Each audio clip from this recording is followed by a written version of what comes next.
빛나는 동화전단지. 원님으로 환생한 머슴. 옛날 어느 마을에 길쌈이라는 머슴이 있었어요. 길쌈이는 키가 크고 힘이 셌지만 마음씨는 누구보다도 곱고 착했어요. 하지만 그의 주인 최부자는 성질이 고약하고 인색하기 이를 데 없었어요. 길쌈아, 새벽 닭이 울기 전에 일어나 물기로 오너라. 논밭도 다 둘러보고 쉴 틈 없이 일하라고. 길쌈이는 남보다 2배로 일했지만 먹는 것은 보리밥 한 덩이와 된장국 한 그릇뿐이었어요. 그러나 그는 원망 한마디 없이 묵묵히 일을 했어요. 어느 날 마을 한쪽 구석에서 남루한 옷차림의 길쌈이가 땀을 뻘뻘 흘리며 일하고 있었어요. 그는 논밭에서 김을 메고 무거운 지게를 짊어져 나르면서 하루를 보냈어요.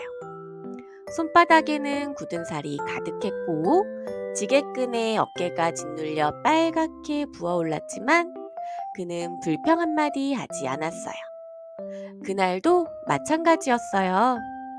일을 마친 길쌈이는 마을 우물가에서 손을 씻다가 우연히 허름한 도사 한 사람이 헐레벌떡 다가오는 것을 보았어요. 얼굴엔 먼지가 잔뜩 묻어 있었고 입술은 바싹 말라 있었어요. 길쌈이는 고민할 것도 없이 바가지에 시원한 물을 떠 건넸어요. 도사는 벌컥벌컥 물을 들이켜더니 길쌈이를 유심히 바라보며 빙그레 웃었어요. 이 사람아, 네 얼굴에 큰 복이 깃들어 있구먼. 길쌈이는 깜짝 놀라며 도사를 바라보았어요. 그러자 도사는 의미심장한 눈빛으로 말했어요. 오늘 밤 꿈속에서 신령님이 너를 시험하실 테니 무슨 일이 있어도 솔직하게 답해야 하느니라. 길쌈이는 어리둥절했지만 도사의 말을 가슴속 깊이 새겼어요. 그날 밤 길쌈이는 이상한 꿈을 꾸었어요.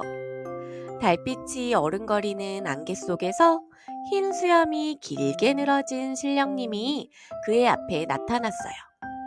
신령님의 눈빛은 마치 길쌈이의 마음속 깊은 곳까지 꿰뚫어 보는 듯 했어요. 길쌈아, 네가 가장 바라는 것이 무엇이냐? 길쌈이는 잠시 고민했어요. 평소 그는 늘 배고팠고 손에 물집이 잡히도록 일했으며 찬바닥에서 웅크리고 잠들곤 했어요. 하지만 더 간절했던 것은 떳떳하고 당당하게 사는 것이었어요. 그래서 길쌈이는 조심스럽게 대답했어요. 저는 남들처럼 배불리 먹고 편히 자며 떳떳하게 살고 싶어요. 신령님은 고개를 끄덕이며 다시 물었어요. 만약 네가 원님이 된다면 어떻게 다스리겠느냐? 길쌈이는 한동안 생각하다가 눈을 반짝이며 망설임 없이 대답했어요. 힘없는 사람들 억울한 일 없게 하고 게으른 양반들 똑바로 일하게 하겠어요. 그러자 신령님은 크게 웃으며 손을 흔들었어요. 좋다. 네가 참된 원님이 될 그릇이로다. 그 순간 신령님의 손끝에서 따뜻한 빛이 퍼져나오더니 길쌈이를 감쌌어요. 길쌈이는 어쩐지 온몸이 가벼워지는 듯한 기분이 들었어요. 다음 날 길쌈이가 눈을 뜨니 세상이 온통 뒤바뀌어 있었어요. 허름한 초가집이 아니라 화려한 원님 행차의 가마안이었어요. 길쌈이는 깜짝 놀랐어요. 이게 대체 어찌된 일이냐? 마을 사람들은 고개를 조아리며 외쳤어요. 새 원님 날이 만수무강하소서. 그제야 길쌈이는 자신이 원님으로 환생했다는 것을 깨달았어요. 부드러운 비단옷을 입고 커다란 원님 모자를 쓴 채 높고 웅장한 관아의 의자에 앉아있는 자신을 보고도 믿기 어려웠어요. 그러나 손을 들어보니 거칠고 굳은 살 박힌 머슴의 손이 아니라 깨끗하고 단단한 원님의 손이었어요. 이게 꿈이 아니란 말인가? 하지만 길쌈이가 생각을 정리할 새도 없이 바깥이 떠들썩해졌어요. 멀리서 비틀거리며 다가오는 익숙한 얼굴이 있었어요. 바로 최부자였어요. 원님, 소인은 억울합니다. 도둑이 제 눈의 곡식을 몽땅 훔쳐갔는데 관아에서 제대로 조사도 안 해주니 억울할 뿐입니다. 길쌈이는 최부자를 바라보며 가만히 미소 지었어요. 어허, 그대가 그 유명한 채부자 아니시오? 그런데 도둑이라니, 혹시 예전에 머슴들에게 먹을 것조차 제대로 주지 않던 그 채부자요? 최부자는 얼굴이 새파래졌어요. 어찌 그리 아시는지. 길쌈이는 천천히 자리에서 일어나 최부자를 내려다 보았어요. 사람은 남을 어떻게 대하느냐에 따라 자신도 그만한 대접을 받는 법이지. 네가 일꾼들에게 제대로 먹이지도 않고 혹독하게 부려먹었으니 네 곡식도 내게서 달하는 것이 아니겠느냐? 그러자 한 소장농이 뛰어들어와 울먹이며 외쳤어요. 원님, 최부자는 저희에게 10년 넘게 소작을 시키면서도 겨우 몇 가마의 쌀만 남기고 모두 빼앗아 갔습니다. 저희는 배골다 못해 아이들이 굶어 죽게 생겼습니다. 길쌈이는 고개를 끄덕였어요. 그렇다면 그 곡식은 도둑이 훔쳐간 것이 아니라 제 주인을 찾아간 것이로군. 최부자는 바닥에 덜썩 주저앉으며 울상을 지었어요. 그럼 제 눈의 곡식은 어찌 되는 것입니까? 길쌈이는 단호히 말했어요. 네 눈이라니, 땅은 원래 백성들의 것이지 네 것이 아니다. 이제부터 네가 뺏은 땅을 소작농들에게 돌려주겠다. 그리고 너도 이제 남들과 똑같이 땀 흘려 일한 만큼만 가져가거라.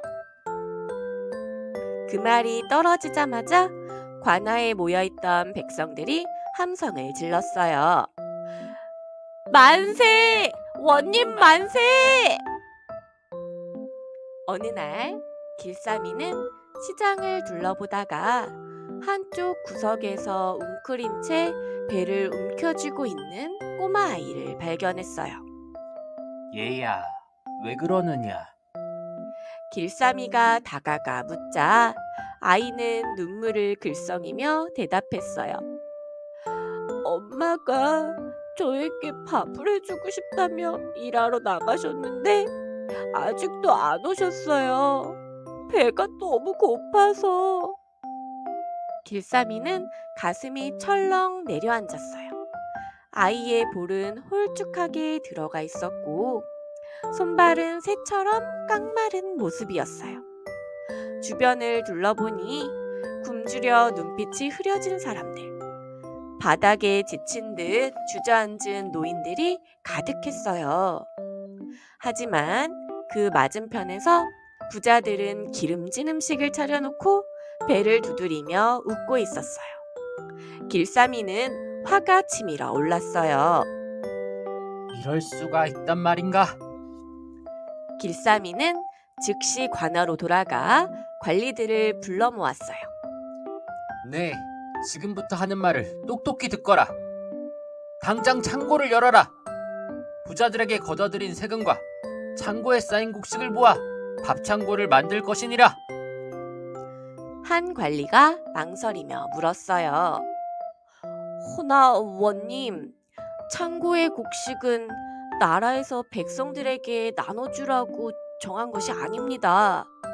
만약 나라에서 곡식이 줄어든 걸 알게 된다면. 길쌈이는 관리의 말을 끊으며 단호하게 말했어요. 나라의 창고에 곡식이 쌓이는 것이 무슨 소용이겠느냐? 지금 당장 굶어 죽어가는 백성이 있는데도 그저 보고만 있으란 말이냐? 길쌈이의 눈빛이 매서워지자 관리들은 고개를 숙이고 서둘러 창고 문을 열었어요. 며칠 뒤 마을 한가운데에 밥창고라는 커다란 집이 세워졌어요. 길쌈이는 직접 문 앞에 나서서 백성들에게 외쳤어요. 이제부터 배고픈 사람이라면 누구나 이곳에 와서 밥을 먹을 수 있다. 쌀을 기부하는 사람에게는 장부에 기록하여 세금을 줄여줄 것이며 부자들은 창고에 곡식을 썩히지 못하고 필요한 만큼만 가지게 할 것이다. 백성들은 웅성거리며 눈을 동그랗게 떴어요. 진짜 우리가 와서 밥을 먹어도 된다고요? 아니, 저런 일은 난생 처음 듣는 일이에요. 원님이 직접 하시는 말씀이니 거짓이 아닐 거예요. 길쌈이는 맨 처음 발견했던 배고픈 꼬마 아이를 데려와 말했어요. 얘야, 어서 와서 먹거라. 꼬마 아이는 눈을 동그랗게 뜨고 떨리는 손으로 따뜻한 밥 한 공기를 들었어요. 한 입 베어문 순간 그동안 참아왔던 눈물이 왈칵 쏟아졌어요. 너무 맛있어요. 백성들은 감격하며 하나둘씩 줄을 섰고 밥창고는 온 마을의 희망이 되었어요. 마을에는 방만득이라는 방앗간 주인이 방앗간을 운영하고 있었어요. 이 마을에서 방앗간은 딱 하나뿐이었기에 백성들은 방만득의 방앗간을 이용할 수밖에 없었지요. 하지만 방만득은 욕심이 많았어요. 방앗간은 내 것이니 내 마음대로 해야지. 그는 곡식을 빻아주는 대가로 몰래 반을 빼돌려 자기 창고에 쌓아두었어요. 어차피 백성들은 잘 모를 거야. 이래야 내 창고가 금방 곡식으로 가득 차지.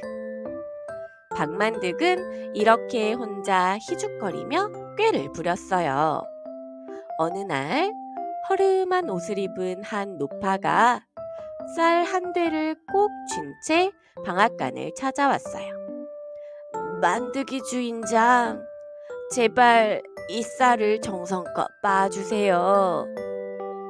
노파의 손은 떨리고 있었어요.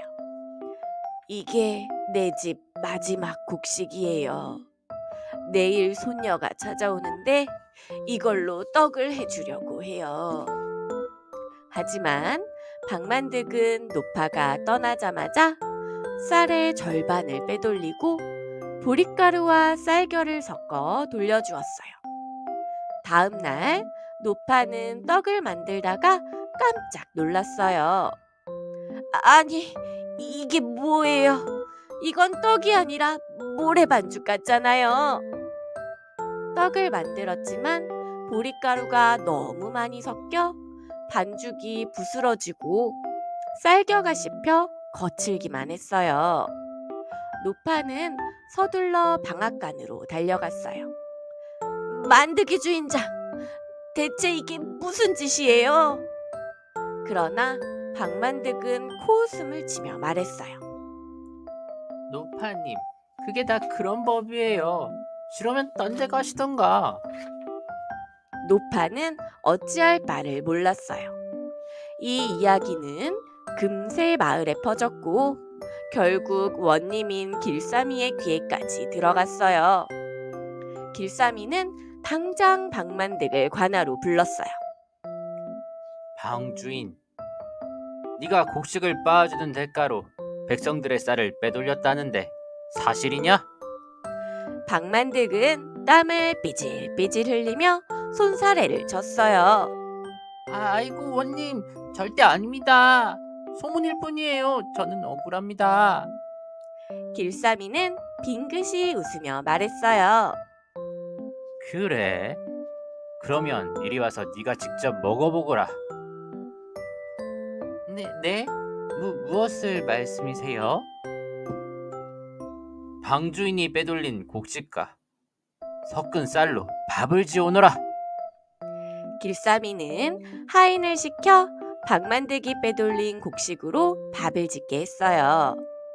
잠시 후 누렇게 변한 밥 한 그릇이 길쌈이 앞에 놓였어요. 밥에서는 희미한 보릿가루 냄새가 풍겼고 군데군데 쌀겨가 섞여 있었어요. 길쌈이는 그 밥을 박만득 앞에 내밀었어요. 자, 먹어보거라. 박만득은 얼굴이 하얗게 질렸어요. 아니 원님, 저는 배가 안 고픕니다. 길쌈이는 눈을 가늘게 뜨며 말했어요. 백성들에게 돌려줄 밥을 내 입에 넣을 수 없다면 백성들도 먹어서는 안 될 것이 아니냐? 박만득은 식은땀을 흘리며 어쩔 줄 몰라 했어요. 주변에 모여있던 마을 사람들도 웅성거리며 수군댔어요. 저것 봐요. 자기가 만든 밥도 못 먹을 정도면 우리한테 얼마나 나쁜 짓을 한 거겠어요. 이제는 우리가 정당하게 쌀을 빻을 수 있어야 해요. 결국 박만득은 고개를 푹 숙이며 무릎을 꿇었어요. 잘못했습니다, 원님. 제발 용서해 주세요. 길쌈이는 박만득을 매섭게 바라보며 말했어요. 네 욕심이 너무 과하였으니 이제 방앗간을 마을 공동 소유로 바꾸겠다. 박만득은 깜짝 놀라 벌떡 일어났어요. 아니 그럼 저는 어쩌란 말입니까? 제 방앗간인데. 길쌈이는 팔짱을 끼고 조용히 말을 이었어요. 네가 방앗간을 계속 운영하는 건 허락하겠다. 하지만 이제부터는 욕심을 부리지 말고 맡은 일에 성실히 임해야 할 것이다. 박만득은 어리둥절한 얼굴로 물었어요. 그럼 저는 계속 방앗간을 할 수 있는 겁니까? 길쌈이는 고개를 끄덕이며 말했어요. 대신 곡식을 빻아줄 때는 정직한 목만 받고 남은 곡식은 백성들에게 돌려주어야 한다. 부당하게 빼돌리는 일은 용납하지 않을 것이다. 마을 사람들은 환호성을 질렀어요. 만세! 이제는 아무 걱정 없이 방앗간을 이용할 수 있겠네요. 이제 우리 곡식이 어디로 사라지는 일은 없겠어요. 그날 이후 방앗간은 정직한 곳으로 거듭났어요. 처음에 박만득은 투덜거렸어요. 에휴, 쌀을 조금씩 매돌리던 시절이 편했는데. 하지만 시간이 흐르자 그는 깨달았어요. 이상하네. 정직하게 장사를 하니까 방앗간을 찾는 사람이 더 늘어났잖아. 예전에는 욕심을 부리다가 사람들이 점점 방앗간을 찾지 않았지만 이제는 누구나 안심하고 방앗간을 이용할 수 있게 되었어요. 그리고 손님도 훨씬 많아졌어요. 이렇게 하니 장사가 더 잘 되네요. 괜히 욕심 부리다가 큰일 날 뻔했어요. 그 후로 마을에서는 누구나 믿고 맡길 수 있는 공정한 방앗간이 운영되었고 마을 사람들은 다시는 쌀이 사라지는 걱정을 하지 않게 되었어요. 그리고 그 이후로 정직하게 장사하는 것이 가장 오래가는 길이라는 사실을 모두가 깨닫게 되었어요. 그 후 길쌈이가 다스리는 고을은 어느 곳보다도 살기 좋은 곳이 되었어요. 힘없는 자도 억울함을 호소할 수 있고 열심히 일한 자는 정당한 대가를 받는 세상이었어요. 그리고 길삼이는 평생을 백성들과 함께하며 진정한 원님의 길을 걸어갔어요. 좋아요, 구독, 알림 설정 부탁드려요.